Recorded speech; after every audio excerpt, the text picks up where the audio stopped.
Welcome back to Your Town Television program. I'm John Sanders, Special Collections Manager at the Naval Postgraduate School's Dudley Knox Library, your host each second Tuesday of the month. Our next guests are people who work diligently behind the scenes for Art in the Adobes.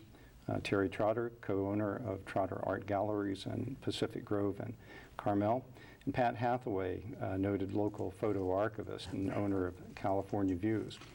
Terry and Pat, welcome to Your Town. Thank you for having us. Well, Art in the Adobes introduced the public to some very important works that truly celebrate the evocative beauty of our area.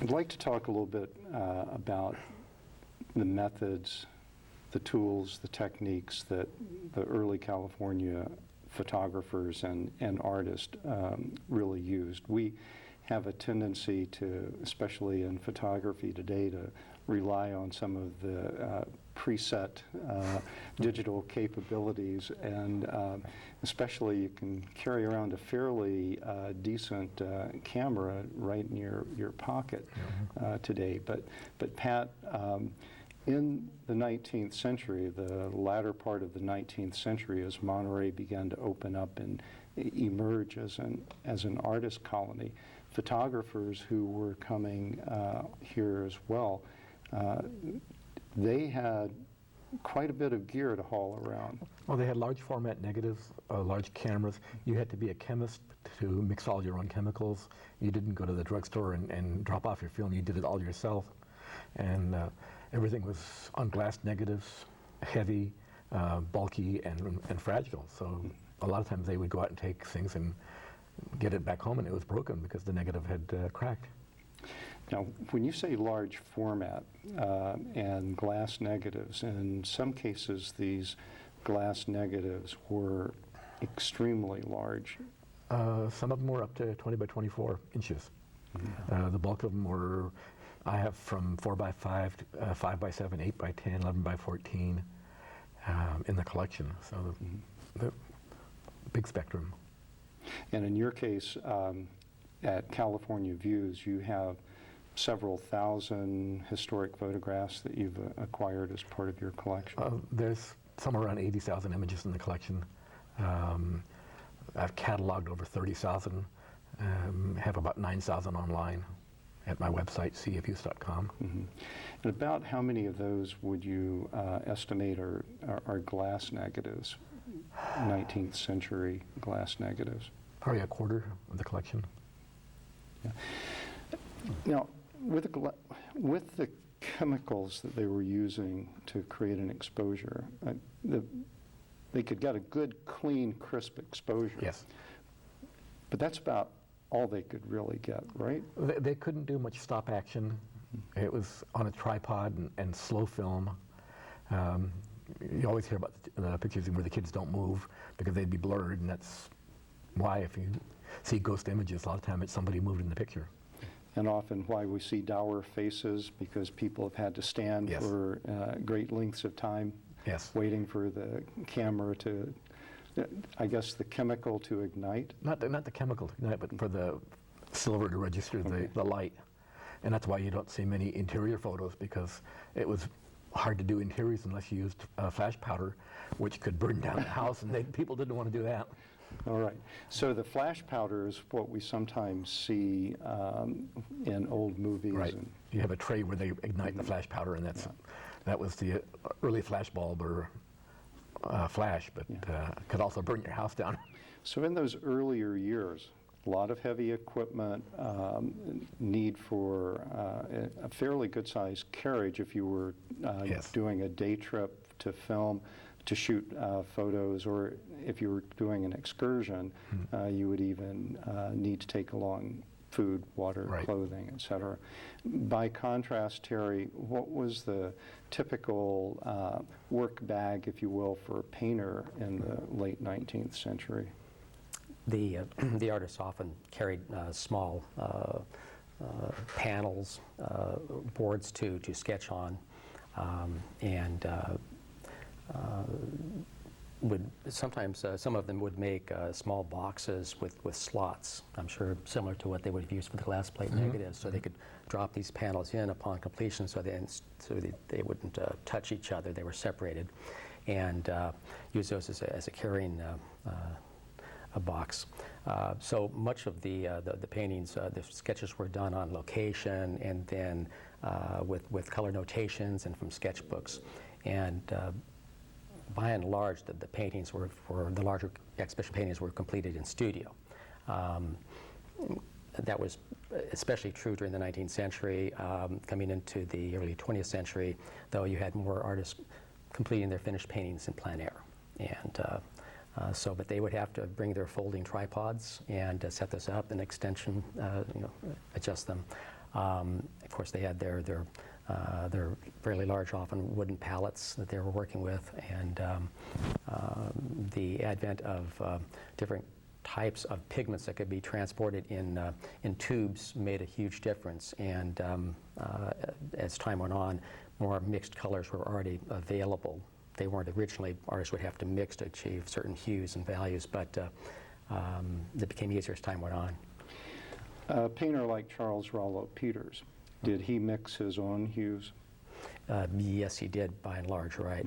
That's why how he was able to achieve those very subtle hues, and so you have the impressions of the scene, and create this of what he was trying to imbue his canvases with, that feeling. And also glazes were employed, so that you had the paint application initially, and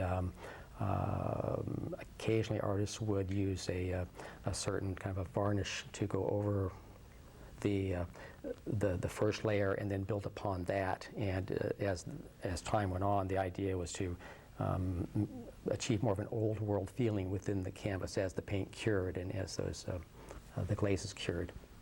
Invariably, the studio was a really key place for photographers and artists. And Pat very kindly brought in a couple of images from his collection of historic photographs. I'm going to try and show some of these and see if we can get a decent quality.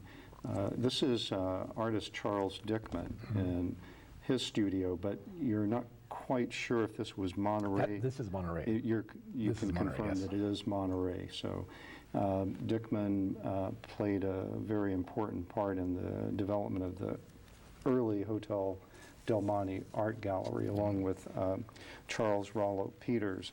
Now this is, explain what this... This is J.K. Oliver at the Mission Art Studios across from the Custom House in Monterey, about 1907. About 1907. And so this would be, how large was his studio, and was it serving as a gallery as well as... Yes. Okay. Yeah.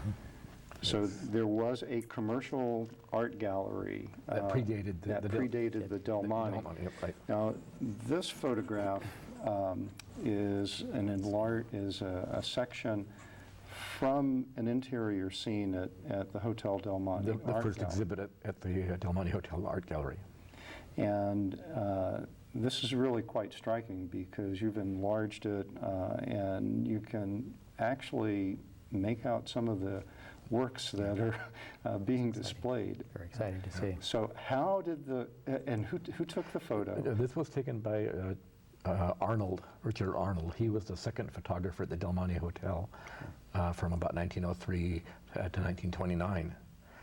It's a glass negative, 6 by 8 inches, so it's a large negative. That's why you have the good quality, and scanning it at high resolution and printing it out, get just amazing quality. And it had to be an interior scene to capture this portion of the gallery. Right. How do you think he managed to pull that off without starting a fire? Well, luckily in this built part of it, there's high ceilings, so that I think they could ignite the flash powder without igniting the building. Well, thanks for bringing those in, Pat. Oh, you're welcome. My pleasure. Are great examples from the collection that you have, which Thank you. is quite stunning. You sometimes work on preservation of images, and you showed me recently one of the photographs that you had reconstructed. Where do you draw that line between conservation, preservation, and restoration of a photo? Well, I don't do any work on the original. I do all the work on a copy. So you can always go back, and as technology improves, you go back and maybe scan it again and do more work. Where if you were to do the work on the original, you could lose everything. So doing it, you don't ever do work on the original. Now, Terry, in your case at the gallery, you can't really reproduce a painting and then try and clean it up, if you will, or repair damage to it. So how do you handle paintings that have suffered some kind of damage? Well, say the minimal amount of conservation work generally necessary for an early work is to remove, if it has been varnished originally, is to remove the original varnish, which often has by then yellowed and archival, and to replace it with an archival varnish, but that also these days has a UV protective agent in the varnish, and will not change color over time, won't turn. For works that have more serious problems, we call it craquelure, that can develop splitting of the canvas or cupping due to various factors, humidity and drying out and heat of the canvas, sometimes water damage. In those cases where it's severe enough and where the foundation has been compromised, if it's on canvas, the painting would probably need a lining, a backing to support the foundation of the original canvas, and that's adhered to a heat process and very carefully done to preserve the brushwork and the impasto of the original painting. So, and then there's a general cleaning that's done. So, to get too specific, the case in point, not with the lining, but if it's on board, Kitty, the signature painting, oil on panel, had a vertical split through the drying of the board across the wood panel across the grain, and that had been filled and painted and needed a cleaning and a little touch up, but looks in beautiful condition now. And that's why you see a little bit of a line, I think, in the reproduction. Possibly, yes. Yeah. Yes. Interesting. Yeah, when I saw it 20, 30 years ago, it had its original state. It had not really been conserved.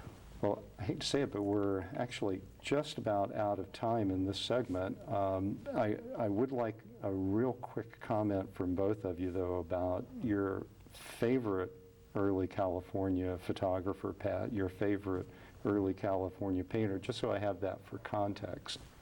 I think Charles Wallace Johnson from the Del Monte Hotel, who came to Monterey in 1880 when the hotel opened, is probably one of my favorite photographers. He left a very large volume of work behind, and I have probably 600 images by him. And Charles Wallace Johnson, he would sign C.W.J. Johnson? C.W.J. Johnson, yes. Yeah. And one of your historic photographs is of Charles Wallace Johnson as a one-man band. Oh, you have it with you. Oh, that's great. That's great. I'd love to be able to show that. Now, did he set up a tripod and take this photo Probably had an himself? assistant or Okay. his wife take the picture of him.